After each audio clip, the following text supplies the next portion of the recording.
आप सबकी सलामती हो। मैं पास्टर सुलेमान गौरी तलवंडी से बिलोंग करता हूँ और मैं आज खुदावंद का शुक्र अदा करता हूँ कि खुदा के कलाम को मुख्तलिफ चैनल्स के ज़रिए अरशाद आज़म को खुदा के खुदाम हमारे मुल्क पाकिस्तान में जगह बे जगह फैला रहे हैं, लेकर जा रहे हैं। मैं इनके लिए दुआ गो हूँ कि खुदावंद इनको बड़ी बरकत दे, ताकि हमारे खुदा का जो पैगाम है, जो अरशाद आज़म है, वो जितनी जल्दी लोगों में जाए वो खुदावंद को कबूल कर सके और हमारे तमाम मसीही लोग इससे बरकत पा सके। और मैं इस चैनल के लिए भी खुदा का शुक्र अदा करता हूँ जो खुदा के कलाम को लोगों तक पहुँचा रहे हैं। GN टेलीविज़न का और पास्टर शहबाज साहब का और उसकी टीम का भी शुक्रिया अदा करता हूँ और खुदावंद का भी शुक्र अदा करता हूँ कि जिससे मुझे ये बरकत बख्शी कि मैं आज आपके सामने खुदा के कलाम को थोड़ी देर के लिए हम गौर कर सके, आप भी बरकत, सब सुनने वाले बरकत पा सके और मैं भी बरकत पा सकूं। चलो हम खुदा के कलाम की तरफ चलते हैं और खुदा के कलाम में देखते हैं कि खुदा का कलाम आज हमें क्या हमारे लिए पैगाम लेकर आया है। सो खुदा के कलाम में हम देखेंगे आज जो हमारे कलाम की या मैसेज की टॉपिक की जो है मरकजी सेंट्रल वर्स होगी, वो ये है कि मुक़द्दस लूका तबीब का अंजीली बयान, मुक़द्दस लूका तबीब का अंजीली बयान, उसका 17 बाब उसकी 32वीं आयत को हम पढ़ेंगे। ये आज की मरकजी आयत होगी और यही हमारा उन्वान होगा। और खुदा के कलाम में लिखा है, लूत की बीवी को याद रखो। एक वर्ष है, लूत की बीवी को याद रखो। खुदा के कलाम के पढ़े सुने जाने पे खुदा की बरकत हो। इससे पहले कि हम खुदा के कलाम की तरफ जाएं, हम अपनी आंखों को बंद करेंगे और दुआ करेंगे। ऐ अजीब मशीर खुदा कादर, अब्दियत के बाप, सलामती के शहजादे, हम तेरी शुक्रगुजारी करते हैं इस खूबसूरत वक़्त के लिए, खूबसूरत तेरे कलाम के लिए। खुदा जिसमें तूने ये बरकत बख्शी कि हम तेरे कदमों में, तेरे चरणों में आकर तेरे कलाम को सुन सकें। और इस खुदा सोशल मीडिया के लिए जिसके वसीला से तेरे कलाम को खुदा अरशाद आज़म को तेरे खुदा घर घर लेकर जा रहे हैं। खुदावंद इनको बड़ी बरकत दे और आज जितना भी कलाम हो वो तेरे पाक रूह की मर्जी के मुताबिक हो, उसमें सब सुनने वालों को बरकत देना और ये कलाम हम सबों के लिए बाइस बरकत हो। ये दुआ तेरे बेटे यीशु के नाम से मांगता हूँ, आमीन। सो खुदावंद के लोगों, आज हम इस कलाम को थोड़ी देर के लिए इस पर गौर करेंगे कि यीशु मसीह ने कहा कि अपने पैगाम में, मुक़द्दस लूका तबीब के अंजीली बयान में यीशु मसीह खुद फरमा रहे हैं कि लूत की बीवी को याद रखना। और खुदा यानी हमारा निजात दहिंदा यीशु मसीह, जिसकी हम बल्कि पूरी दुनिया इसकी पैरवी करते हैं, इसको हम मानते हैं खुदा का बेटा है और ये कुंवारी मरियम से पैदा हुआ है और इसने पैंतुस पिलातुस के अहद में दुख उठाया और मसलूब किया गया और इसने बहुत कुछ हमारे लिए सहा, हमारे लिए इसने अपनी जान दे दी। और यीशु मसीह खुद अपने पैगाम में लोगों को कह रहे हैं कि लूत की बीवी को याद रखना। क्यों खुदावंद यीशु मसीह ने ऐसा कहा? यीशु मसीह ने किसी और अपने ऐसे खादम का फर्ज कर लेते हैं, अब्राहम का, जिसको क्या है कि कौमों का बाप कहते हैं। क्या है कि आप अब्राहम की जिंदगी को याद रखना, उसके खानदान को याद रखना, उसकी खिदमत को याद रखना, उसके कामों को याद रखना, उसकी कुर्बानियों को याद रखना। क्यों खुदावंद यीशु मसीह ने, हमारे जिंदा खुदा ने कहा कि लूत की बीवी को याद रखना? क्यों दाऊद के बारे में क्यों नहीं कहा, जिसको खुदावंद खुदा कहता है कि मुझे मेरे दिल पसंद शख्स मुझे मिल गया है। उसने बड़ी जंगें लड़ी हैं, बड़ी वॉर्स लड़ी हैं और इस्राएल को बड़ा मुकाम दिया है। बाइबल में उसका बड़ा मुकाम है। यीशु मसीह भी उसके ही घराने से है, उसी की नस्ल से है, यहूदा के घराने से है। और जो दाऊद है, मुकद्दस दाऊद, وہ اس نے اپنی زندگی میں 66 جنگیں لڑی ہیں اور وہ کوئی بھی نہیں ہارا. اور خداوند یسوع مسیح نے کنگ ڈیوڈ کی کیوں نہیں مثال دی کہ آپ نے کنگ ڈیوڈ کو یاد رکھنا ہے, آپ نے ایلیا کو یاد رکھنا ہے, جو کیا ہے کہ گھٹنوں کے بل ہو کر دعا کرتا تھا, اور کیا ہے کہ می برسنا وہ رک جاتا تھا, وہ کہتا تھا تو بارش ہونا شروع ہو جاتی تھی, اور وہ بڑا خدا کا برگزیدہ تھا. بہت سے ایسے خدا کے خدام ہیں بائبل میں, اگر ہم دیکھتے ہیں بڑے بڑے کریکٹر ہیں, بڑے بڑے عظیم کریکٹر ہیں. ڈینیل جو شیروں کی مان میں جس کو ڈالا گیا, صدرک میشک کو ڈالا گیا, خدا نے یسوع مسیح نے ہمارے خداوند نے جس کی ہم پیروی کرتے ہیں کیوں یہ کہا کہ لوط کی بیوی کو یاد رکھنا. خدا کے بڑے بڑے خدام ہیں, بڑے بڑے ہیں جنہوں نے اپنی جانیں قربان کر دی. کیوں نہیں کہا کہ اس کے جو 12 شاگرد تھے انہوں نے بڑی اپنی خدمت میں خداوند کو اعلیٰ درجہ دیا, وہ اس کے لیے شہید ہو گیا, اس کے لیے انہوں نے اپنے آپ کو وقف کر دیا تھا, انہوں نے اپنے آپ کو خداوند کے لیے قربان کر دیا تھا. اور خداوند یسوع مسیح پھر بھی کہتے ہیں کہ لوط کی بیوی کو یاد رکھنا. خداوند کے لوگوں, آؤ ہم لوط کی بیوی کو دیکھتے ہیں. لوط کون تھا؟ وہ ابراہم کے بھائی کا بھتیجا تھا, اور وہ ابراہم کے ساتھ وہ آ گیا تھا, اس کے ساتھ آیا. جب خداوند نے اسے بلایا تو ابراہم جو تھا وہ اپنے بھتیجے کو بھی ساتھ لے کر آیا, اور وہ اکٹھے رہتے تھے, مل کر رہتے تھے. لیکن ایک وقت ایسا آیا کہ اس کے چرواہوں کے, اس کے نوکروں کے درمیان اور اس کے دونوں کے نوکروں کے درمیان کیا ہے, جھگڑے ہوتے تھے. خدا کے بندہ نے کہا, بلکہ لوط نے کہا کہ کیوں نہ ہم ایک دوسرے سے جدا ہو جائیں, ہم الگ الگ ہو جائیں. خدا کے بندہ نے نہیں کہا تھا کہ ہم الگ ہو جائیں, اس نے کہا بھی تیری مرضی, جو تمہیں اچھا لگتا ہے. اس ساری زمین تیرے سامنے پڑی ہے, مشرق مغرب جنوب شمال آپ کے سامنے پڑا ہے, جو آپ کو چیز اچھی لگتی ہے یہ چن لے. اس نے اس ہریالی چیز کو, ہریالی جگہ کو, اچھی چیزوں کو چنا, اور وہ اس نے کہا جا جدھر تو جاتا ہے. اس نے جب چن لیا وہ اس سے علیحدہ ہو گیا.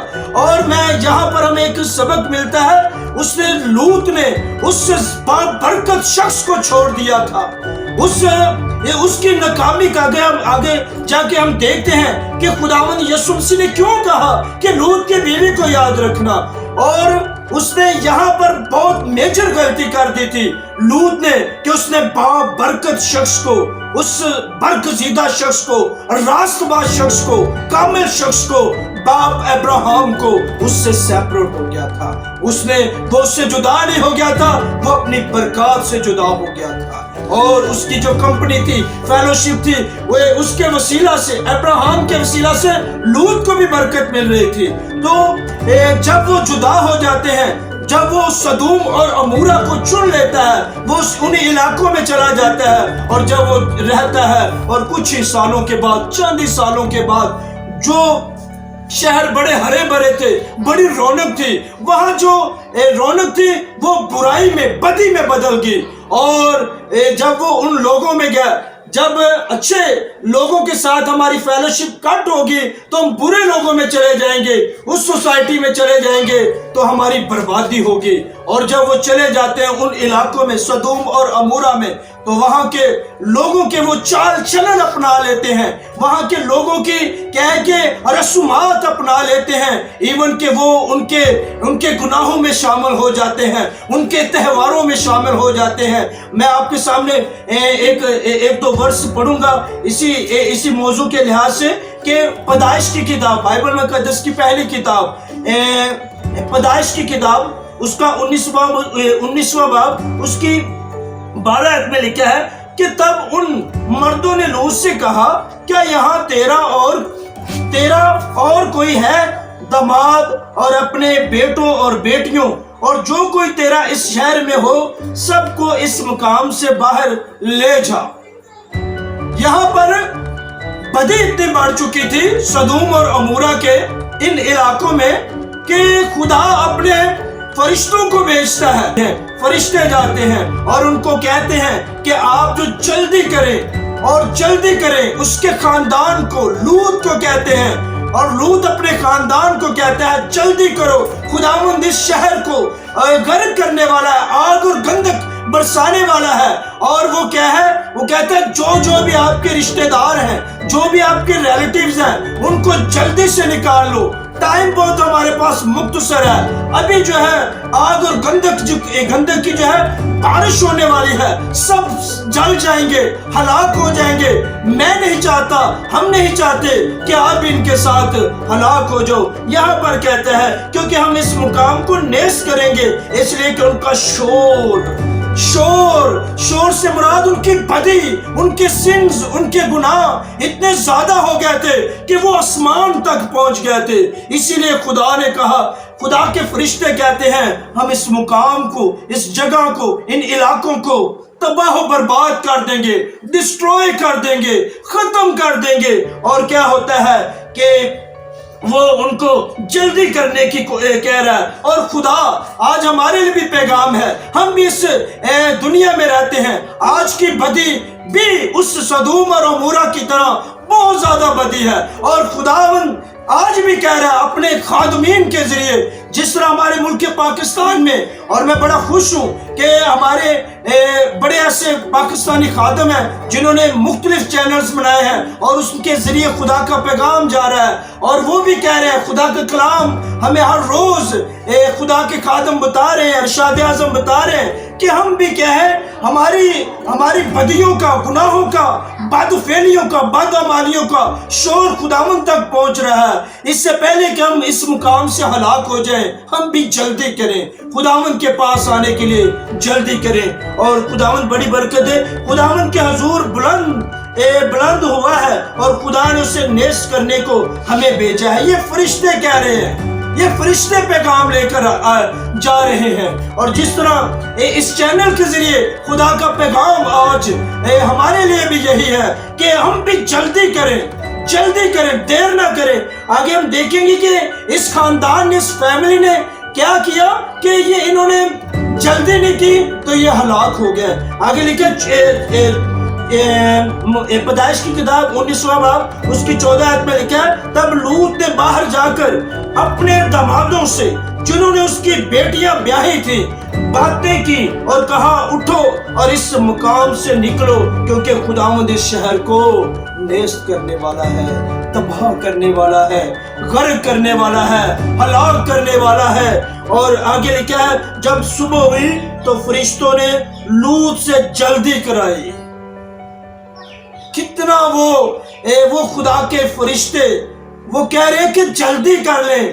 ساری رات بھی انہوں نے یہ پیغام دیا اور اب صبح ہو چکی ہے، دوسرا دن جو ہے وہ شروع ہو چکا ہے، اور اینجل کہتے ہیں لوط سے کہتے ہیں کہ جلدی کرو۔ اور آگے ہم دیکھتے ہیں کہ اٹھو، وہ کہتے ہیں کہا اٹھ اپنی بیوی اور اپنی دونوں بیٹیوں کو جو یہاں ہے لے جا۔ اور وہ کہہ رہے ہیں، فرشتے لوط کو کہہ رہے ہیں کہ اپنی بیوی کو اور اپنی بیٹیوں کو، اپنے داماد کو کہہ کہ اس شہر سے جتنی جلدی ہو سکتی ہے ان کی سرحدوں سے ان کو باہر لے جا۔ اور آگے کیا ہوتا ہے؟ لیکن وہ جلدی نہیں کر رہے، ایسا نہ ہو کہ تم بھی اس شہر کی بدی میں گرفتار ہو کر ہلاک ہو جائے۔ مگر اس نے دیر لگائی۔ یہاں پر ہمیں سبق ملتا ہے، یہاں پر وہ دیر لگا رہے ہیں۔ آج ہم دعا کرنے میں دیر لگا رہے ہیں، آج ہم دیکھیں کہ ہم کن کن چیزوں میں دیر لگا رہے ہیں۔ ہم دیر کر رہے ہیں، ہم توبہ کرنے میں دیر کر رہے ہیں، ہم خداوند یسوع مسیح کو قبول کرنے میں دیر لگا رہے ہیں، ہم چرچ جانے میں دیر لگاتے ہیں، ہم دعا کرنے میں دیر لگاتے ہیں، ہم بائبل سٹڈی کو کرنے میں دیر لگا رہے ہیں، ہم خداوند کے کلام کو ایکسپٹ کرنے سے سننے میں دیر کر رہے ہیں، اور یہی دیر ہمیں فنا کر دے گی، تباہ و برباد کر دے گی۔ خداوند کے لوگوں، آج میرے اور آپ کے لیے اور اس چینل کے ذریعے جس کے وسیلہ سے آج کا کلام پہنچ رہا ہے آپ تک، کہ آپ خداوند کو ایکسپٹ کرنے کے لیے دعا کرنے میں، توبہ کرنے میں، یسوع کو قبول کرنے میں، اس کے کلام کو قبول کرنے میں देर न लगाएं। जब आपने देर कर दी तो आप भी सदूम और अमोरा और लूत की फैमिली की तरह हो जाएंगे, और अगर ना हुआ तो ये यकीनन हमारे साथ होगा, और खुदा ऐसा ना करे। मेरी दुआ है कि सब सुनने वाले खुदावंद को कबूल करें, यीशु को कबूल करें, उसके लहू को कबूल करें, उसकी कुर्बानी को कबूल करें। और वो क्या होता है, मगर उसने देर लगाई। दोनों मर्दों ने उसका और उसकी बीवी और उसकी दोनों बेटियों का हाथ पकड़कर, क्योंकि उसी तरह जब खुदा के लोगों ने उन्हें जबरदस्ती खींचकर निकालता है और खुदा के खादम उन्हें कहते हैं कि आप जब आप बाहर निकल जाए तो आपने पीछे मुड़कर नहीं देखना। और यहाँ पर जब उन्होंने सुन तो लिया, लेकिन उन्होंने क्या की, खुदा के कलाम की, खुदा के पैगाम की क्या है, नाफरमानी की। और आज भी खुदा के बहुत से ऐसे लोग हैं कि वो खुदा के कलाम को निगलेक्ट करते हैं, नाफरमानी करते हैं। और खुदा के लोगों ने कहा था कि आपने जब आप जा रहे हो तो आपने पीछे मुड़कर नहीं देखना, लेकिन उन्होंने क्या किया, उस हुक्म की, उस कलाम की क्या कि ताबेदारी नहीं की, बल्कि नाफरमानी की। और जब वो बाहर जा रहे थे तो क्या हुआ कि जब उन्होंने पीछे मुड़कर देखा और वो लूत की जो बीवी थी वो उसने पीछे मुड़कर देखा, तो क्या है, वो देखती है, वो देखना चाहती थी कि पीछे क्या रहा है, पीछे कौन हलाक हो रहा है। वो उसकी सोच जो थी पीछे ही थी, पीछे अपने गुनाहों की तरफ थी, अपने रिश्तेदारों की तरफ थी। आज हम भी अपने रिश्तेदारों की वजह से, पिछले कामों की वजह से क्या है कि नाफरमानी कर रहे हैं, खुदा के कलाम की नाफरमानी कर रहे हैं। और उस औरत ने जब पीछे मुड़कर देखा तो क्या है कि वो नमक का सतूर होगी, वो नमक का पहाड़ होगी। जो खुदावंद के लोगों, ऐसा ना हो कि हमें भी क्या है कि इस नाफरमानी की सजा लूत की बीवी की जैसी हो। हमें खुदावंद के कलाम को ताबेदारी में, उसकी फरमाबरदारी में, उसके कदमों में चलना है, और हमने किसी भी बात में देर नहीं करनी। खुदावंद आपको बड़ी बरकत दे। और हमने नाफरमानी नहीं की, इसीलिए यीशु मसीह ने कहा कि लूत की बीवी को याद रखना। मैं समझता हूं कि आपको पता चल गया होगा खुदा के कलाम के वसीला से कि क्यों खुदावंद यीशु मसीह ने, हमारे निजात दहिंदा ने क्यों कहा कि लूत की बीवी को याद। और यहाँ पर वो इतने ज्यादा खुदावंद के लोग अच्छे थे, वो फरिश्ते थे कि वो उनको उसमें से बाहर निकाल रहे हैं, खींच के निकाल रहे हैं। और वो उस शहर की बदी में इतने ज्यादा मगन हो गए थे, वो देर लगा रहे थे, वो चीजों को ढूंढने में, चीजों को वो कभी वो याद आ जाता है, कभी ये वो याद, कभी उन्हें कोई दोस्त याद आ जाता है, कभी उनकी कोई काम याद आ जाते हैं, और उन्हें वो जबरदस्ती खींचकर बाहर निकालते हैं। खुदावंद के लोगों, ऐसा ना हो कि हमें भी कोई खींच कर निकाले। हमारे पास ये वक्त है कि हम खुदावंद के चरणों में आए, उसे कबूल करें। हमें किसी भी अच्छे काम के लिए, खुदा के कलाम के लिए, किसी भी बात में देर नहीं लगानी। अपने पापों से, अपने गुनाहों पे तौबा करने में देर नहीं लगानी। जब चर्च का वक्त है, हमने चर्च जाने के लिए देर नहीं लगानी, दुआ करने में देर नहीं करनी, खुदा के कलाम को पढ़ने में देर नहीं करनी, खुदा के कलाम को सुनने में देर नहीं करनी, उसे कबूल करने में हमने देर नहीं करनी। वरना अगर हम देर करेंगे तो खुदावंद यीशु मसीह फरमाता है, लूत की बीवी को याद रखो, लूत की बीवी को याद रखो। सो खुदावंद मुझे और आपको इस कलाम के वसीला से बड़ी बरकत दे। और मैं इस चैनल के जरिए खुदावंद के कलाम को लेकर आया, मैं खुदावंद का शुक्र अदा करता हूँ। और GN टेलीविज़न के सारे साथियों के लिए, पास्टर सुभाष साहब के लिए और उसकी सारी टीम के लिए मैं बरकत चाहता हूँ कि हमारे ये खुदा के खादम खुदा के कलाम को जगह जगह लेकर जाएं। खुदा इनकी बड़ी हेल्प करे और ये दिन दुगनी रात चुगनी खुदा के कलाम को फैलाने में तरक्की करें। खुदा आपको बड़ी बरकत दे। आमीन।